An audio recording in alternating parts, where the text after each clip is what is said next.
وَلْتَكُنْ مِنْكُمْ أُمَّةٌ يَدْعُونَ إِلَى الْخَيْرِ وَيَأْمُرُونَ بِالْمَعْرُوفِ وَيَنْهَوْنَ عَنِ الْمُنْكَرِ وَأُولَئِكَ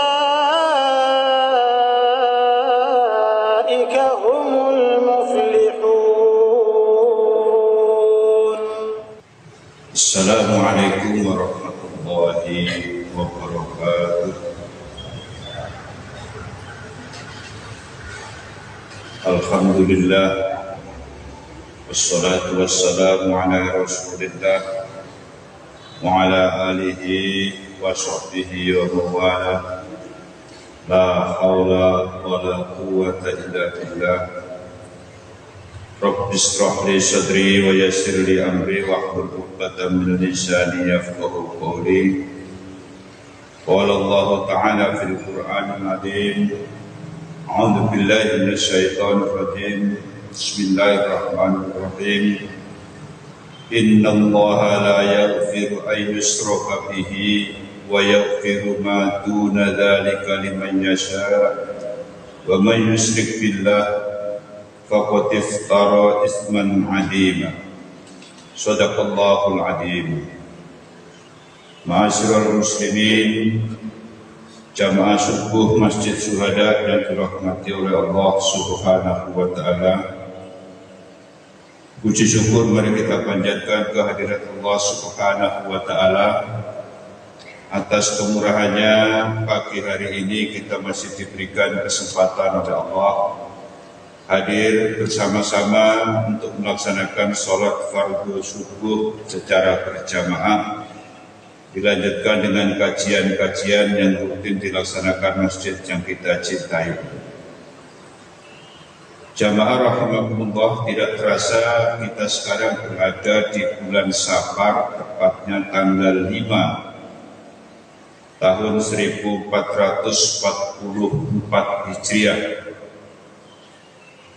di mana bulan Safar ini banyak sekali masyarakat yang masih mempercayai yang berkaitan dengan mitos-mitos yang dulu pernah kita kenal, termasuk di pelajaran adalah khurafat. Jadi kita dulu Bapak Ibu pernah diajarkan di sekolah ada 3 penyakit yang sangat menghantui kita, karena penyakit ini terkesan mengarah kepada perbuatan syirik yang dikenal dengan penyakit TBC, tahayul, bid'ah, dan khurafat. Oleh karenanya sejak zaman Rasulullah SAW, bulan Safar ini sudah terjadi kepercayaan-kepercayaan yang terkesan dari mitos yang tidak bisa dipertanggungjawabkan asal-usulnya dari mana, sehingga divonis bulan Safar itu adalah bulan yang membawa sial. Bahkan masih ada saudara kita ini, kalau ada anaknya lahir di bulan Safar, sering bicara dan sering minta didoakan untuk membuang sial. Jadi ini perlu kita luruskan jamaah yang dimuliakan oleh Allah Subhanahu wa taala. Ini sejak zaman Nabi masih kecil itu, tradisi umat jahiliyah di negeri Arab itu, pokoknya kalau sudah bulan Safar tidak boleh ada yang mengadakan perjalanan jauh, tidak boleh mengadakan acara-acara seperti nikahan, sunatan, tasmian, dan seterusnya. Pokoknya pendeknya tidak bolehlah bikin acara rame-rame itu. Sampai Nabi berusia, dalam riwayat itu ada yang mengatakan 25 sampai 26 tahun, menjawab kondisi di negeri Arab seperti ini. Tidak ada cara lain, tidak bisa dengan ucapan-ucapan, tapi harus dibuktikan dengan perbuatan. Makanya Bapak Ibu, kalau kita ingin memberantas penyakit khurafat, artinya mitos di bulan Syuro ini, harus dibuktikan dengan perbuatan. Bagaimana dicontohkan oleh Rasulullah SAW tepat pada bulan Safar, Rasulullah SAW melaksanakan pernikahan yang pertama dengan Siti Khadijah tepat pada bulan Safar. Ini yang perlu kita ketahui Bapak Ibu, ternyata Siti Khadijah itu bukan sembarangan orang, tapi keluarga bangsawan. Paman beliau namanya Pendeta Bakhira, itu salah seorang tokoh yang disegani di negeri Arab pada waktu itu. Jadi untuk membuktikan bahwa bulan Safar itu bulan baik, Rasulullah melaksanakan nikah dengan keponakannya Pendeta Bakhira bernama Siti Khadijah tepat pada bulan Safar. Dan alhamdulillah pernikahan itu juga tidak ada efek-efek yang lain Bapak Ibu. Tidak terjadi masalah-masalah seperti yang dikhawatirkan, namanya juga mitos Bapak Ibu. Mitos itu sesuatu cerita yang dibesar-besarkan dan seakan-akan menakut-nakuti dirinya sendiri. Akhirnya dalam pernikahan Rasulullah itu dikaruniai seorang anak putri yang namanya Siti Fatimah.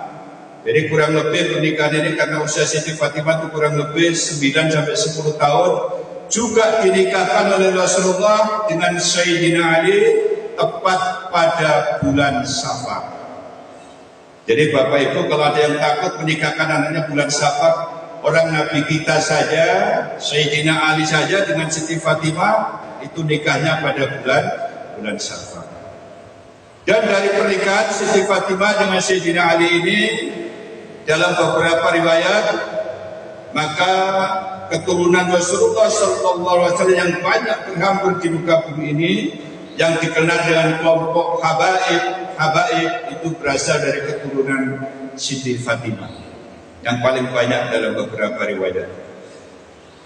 Kemudian Rasulullah SAW juga membuktikan,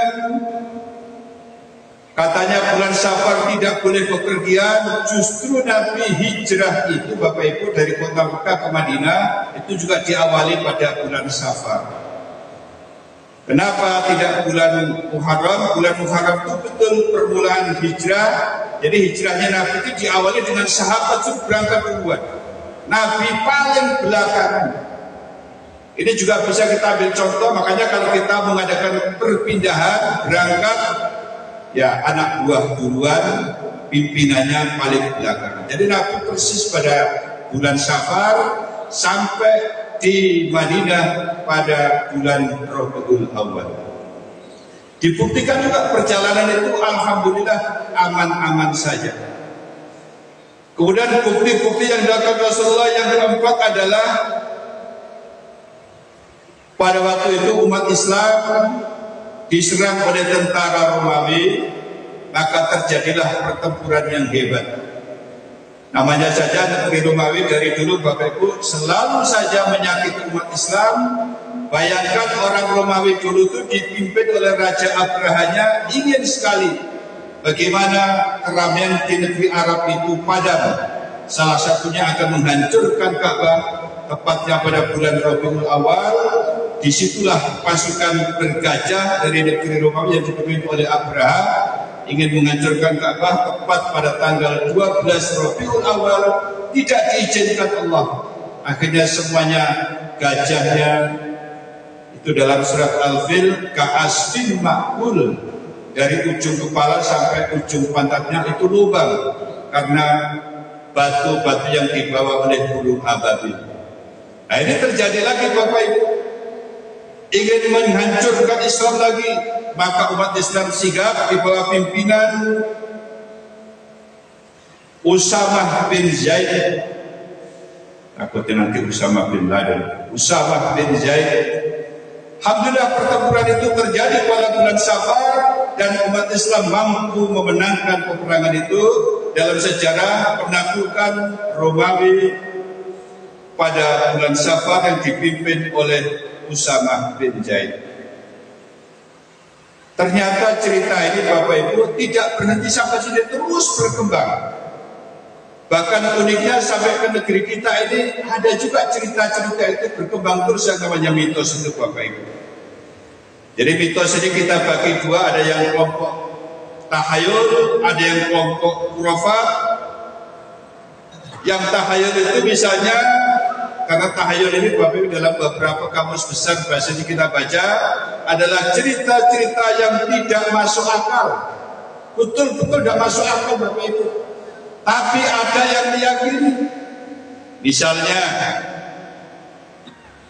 dulu kita kecil sering ditegur Pak, kalau makan dah habis, orang tua bilang begini, kalau kamu dah habis makan itu, ayam mati. Atau kalau nggak begitu dibilang, kalau dah habis kamu makan, nangis itu berasnya, nasinya itu nangis. Nah itu dipercaya juga ya. Padahal yang betul kan, memang makan itu harus habis. Karena berkah makanan yang kita makan itu, siapa tahu berada pada nasi yang tidak kita makan itu. Nah, itu yang betul begitu. Kemudian cerita yang lain Bapak Ibu, anak perempuan yang suka duduk di depan pintu, di samping pintu, itu diyakini akan susah mendapatkan jodoh. Nah itu sudah populer Bapak Ibu. Ada lagi, ya nggak masuk akal juga, tapi dipercaya juga. Katanya kalau nyuci piring di malam hari rezekinya akan macet. Apa iya? Buktinya restoran itu habis makan malam langsung cuci tambah. Tapi masih ada juga yang percaya, sehingga di kampung tuh habis acara malam tidak ada cuci piring, nunggu sampai pagi, akhirnya piring numpuk segudang. Akhirnya pagi gotong royong. Begitu kira-kira cerita. Ada lagi Bapak Ibu, duduk di atas bantal, dia bilang jangan duduk di atas bantal, nanti disulam. Kita lihat banyaknya supir-supir itu justru pakai bantal, apalagi pekerja kantor zaman dulu kursinya masih kayu, dikasih bantal semua. Alhamdulillah, jadi ceritanya seperti ini. Apalagi penjahit itu kalau udah pakai bantal, wah sakit bantalnya. Itu kelompok-kelompok yang terkenal dengan tahayul. Sekarang kelompok yang masuk khurafat Bapak Ibu. Jangan sampai kita mengikutinya karena ini mengancam kita untuk berbuat syirik yang dikenal dengan mitos. Seperti cerita Nyi Roro Kidul. Nyi Roro Kidul itu ceritanya ada di daerah Jogja sana, Pak. Tapi sampai di sini juga ikut-ikutan meyakini ada penguasa dewa laut, sehingga harus mengadakan persembahan laut. Kalau di pasir itu dulu pernah ada namanya apa itu? Larung laut. Alhamdulillah dihentikan dengan teman-teman. Caranya ternyata mudah, anggarannya tidak diadakan, tidak jadi. Itu yang terjadi. Masih ada orang punya keyakinan Nyi Roro Kidul itu dahsyatnya kalau nggak diadakan acara begini-begini akan terjadi. Ada lagi Bapak Ibu, ini tidak bermaksud ngolok-ngolok Bapak Ibu ya. Itu kan ada kalau istri kita melahirkan, ada hari-hari kan, ditanam, itu sudah ditanam. Yang jadi masalah kenapa dikasih lampu. Dan kenapa juga dikasih lampu cuma seminggu, kok nggak setahun gitu. Apa alasannya? Supaya anak kita cerdas, pintar, dan seterusnya, dan seterusnya. Kita baca sejarah Bapak Ibu, Thomas Edison itu yang menemukan yang kita nikmati listrik sekarang ini, tidak pernah hari-harinya itu dikasih lampu dulu Bapak Ibu, ditanam biasa saja. Mudah-mudahan Bapak Ibu tidak melakukan lagi kan. Kemudian ada namanya mandi bulan Safar Bapak Ibu, masih ada di Indonesia itu di daerah pegunungan. Kalau masuk bulan Safar kemarin itu rame-rame ke kolam, ke sungai, mandi Safar. Alasannya apa? Supaya bebas dari bala. Yang namanya bala itu Bapak Ibu sudah diatur oleh Allah Subhanahu wa Ta'ala. Tidak mungkin ada orang bebas dari bala, pasti tetap ada. Cuman kita berharap dengan doa, karena doa itulah senjatanya orang-orang yang beriman. Ad-du'a'u silahul mu'minin. Doa itu adalah senjatanya orang yang beriman. Jadi kita cukup berdoa saja Bapak Ibu. Kalau minta dijauhkan dari bala, tidak usah ada mandi-mandi di bulan Safar. Kemudian ada lagi Bapak Ibu, ini khususnya yang duitnya banyak, ini penyakit ini budak ini besar sekali. Ada namanya kain kiswah. Itu cerita sudah lama Bapak Ibu. Kain kiswah itu kain pembungkusnya Ka'bah. Itu digunting sedikit, dijual 50 rial. Apa bahasanya? Kalau pian nukar ini, macam-macam bumbunya itu Bapak Ibu. Salah satunya adalah kalau jualan laris. Apa ya? Silakan dibuktikan aja Bapak Ibu. Kita berapa kali ke sana, ketemu terus untuk penjual kiswah itu. Saya tanya sama orang-orang yang biasa di negeri Arab, ternyata kiswah itu kalau sudah tanggal 9 Dzulhijjah itu diangkat ke atas, diangkat oleh kerajaan. Tidak ada orang yang bisa mendekati. Kok dia bisa gunting-gunting kain itu dari mana? Berarti itu khayalan-khayalan yang dibuat aja. Termasuk lagi Bapak Ibu,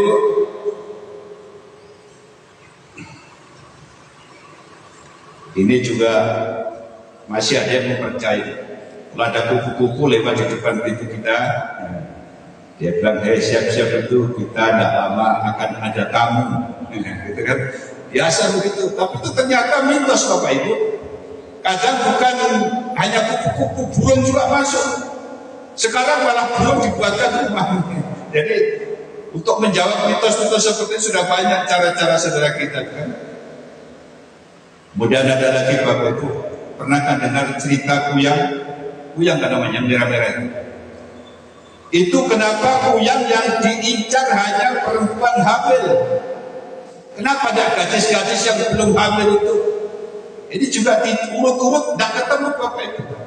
Akhirnya orang tua mengajari anaknya yang hamil, kalau mau jalan malam, tolong ya jangan lupa bawa sisir sama cermin. Si anak ini tanya, untuk apa Bu? Supaya nanti kalau moyangnya mau ngecup darahmu, kasih aja cermin sama nanti diasih bercermin dan bersisir, nggak jadi modelin kamu. Apa iya gitu? Ini kan betul-betul terjadi cerita-ceritanya Pak. Kenyataannya kita belum pernah membuktikan. Kemudian yang terakhir barangkali Bapak Ibu, ini ada kisah dan ini ada di dalam Al-Quran Bapak Ibu. Cuma diplesetkan dari zaman orang-orang Yahudi sampai sekarang. Kalau ada burung gagak, mohon maaf Bapak Ibu, dalam beberapa cerita burung gagak itu burung yang paling serem. Itu kalau ada burung di atas rumah bunyi, orang bilang udah lama ada orang mati. Betul gitu. Padahal burung gagak ini bukan mengabarkan mau kematian. Di dalam ayat Al-Quran itu dijelaskan oleh Allah, misalnya surat Al-Maidah ayat yang ke-31 itu khusus menjelaskan burung gagak di Bapak Ibu. Ini hebatnya kalau orang ngaji dipleset-plesetkan ya begini. Padahal yang sebenarnya kata Allah dalam Al-Maidah 31 itu Allah mengatakan begini kan, faba'asallahu ghuraban yakhasu fil ardi liyuriyahu kaifa yuwari sawati akhi. Jadi dalam riwayatnya begini Bapak Ibu, dulu Nabiullah Adam itu punya putra namanya Qabil dan Habil. Nah, Qabil dan Habil ini dalam riwayat singkat disuruh berkorban kepada Allah, tapi korbannya Qabil itu gak diterima oleh Allah. Akhirnya Qabil marah karena korbannya Habil diterima oleh Allah. Kisah singkat, akhirnya Habil ini dibunuh oleh Qabil. Jadi pengorbanan pertama Bapak Ibu, ada pembantaian manusia pertama ya sejak ceritanya Qabil dan Habil ini. Akhirnya Habil ini sudah meninggal, Qabil ini membawa jenazahnya Habil ini ditanam Bapak Ibu. Kan belum ada orang, baru Nabi Adam, Ibu Hawa, Qabil dan Habil sendirian dia. Kita bayangkan Pak, orang dulu ternyata kuat memanggul satu manusia meninggal sendirian, dibawa ke tempat-tempat yang tandus pada waktu itu, dan Qabil ini kebingungan. Mau saya apain Habil ini, kan belum ada informasi sama sekali. Itu informasi pertama. Akhirnya Allah menurunkan ayat ini. Allah mengutus burung gagak. Kemudian Allah memerintahkan burung gagak itu ditanam dengan paruhnya yang kuat itu menggali-gali gitu. Jadi gali-gali bikin lubang, sampai dalam, barulah di situ Qabil melihat perlakuan burung gagak itu. Oh, ternyata gitu caranya kalau mau menanam orang harus digali dulu. Jadi makanya dalam ayat itu dikatakan yang terakhir, kata Qabil, alangkah bodohnya aku kalah dengan burung gagak itu. Jadi riwayat burung gagak ini hidup sejak zaman Nabi Adam, Bapak Ibu, sampai sekarang. Dan dia diperintahkan Allah ke dunia memang memberi contoh kepada Qabil bagaimana cara menguburkan jenazah. Jadi ceritanya jangan lagi dibalik ya. Jadi Qabil dan Habil mau menguburkan jenazah Habil, tidak paham, akhirnya dicontohkan Allah lewat burung gagak ini. Akhirnya Qabil bisa menanam saudaranya, bisa mengubur saudaranya seperti yang kita laksanakan saat ini. Jadi ternyata Bapak Ibu, kita mengubur jenazah itu gurunya pertama adalah burung gagak. Jadi jangan lagi ada yang mengatakan ada burung gagak, ada orang mau mati itu. Kalau namanya mati itu sudah rahasia Allah. Jadi ini Bapak Ibu, barangkali yang bisa kami sampaikan, kenapa ini penting kita sampaikan, karena khawatir nanti kalau meyakini ini ikut perbuatan syirik. Perbuatan syirik itu tidak diampuni Allah, karena Allah sudah jelaskan dalam surah An-Nisa ayat yang ke-48 kan, innallaha la yusriku, innallaha la yaghfiru ayyushraka bih. Sesungguhnya Allah tidak mengampuni orang-orang yang berbuat syirik. Wa yaghfiru ma duna dzalika liman yasha, dan Allah mengampuni dosa-dosa selain syirik. Dan siapa yang berbuat syirik berarti dia melakukan dosa yang besar. Oleh karenanya Bapak Ibu, harapan kita untuk memberantas mitos di bulan Safar ini, mudah-mudahan kita terhindar dari perbuatan syirik. Dan beberapa tahun yang lalu Bapak Ibu, bulan Safar ini biasanya banyak disimpan pom bensin, banyak buang parkir malam-malam. Ada isinya telur, jarum. Saya yang takut jarum, kalau telurnya enak aja tetapi pecah, namanya juga dilempar. Makanya itu berkaitan juga kalau ada orang dulu dirikan rumah itu di bawah tiang rumah itu Pak, dikasih telur, macam-macam sesajen yang lengkap lah. Sekarang kalau ada proyek 1 juta rumah itu berapa telur diperlukan itu habis untuk proyek aja. Jadi ini kaitannya, mudah-mudahan kita semua terhindar dari penyakit mitos-mitos yang bisa menyebabkan ke arah khurafat dan menimbulkan kemusyrikan pada diri kita. Inilah yang bisa kami sampaikan, kurang lebihnya mohon maaf. Billahi taufiq wal hidayah. Assalamualaikum warahmatullahi wabarakatuh.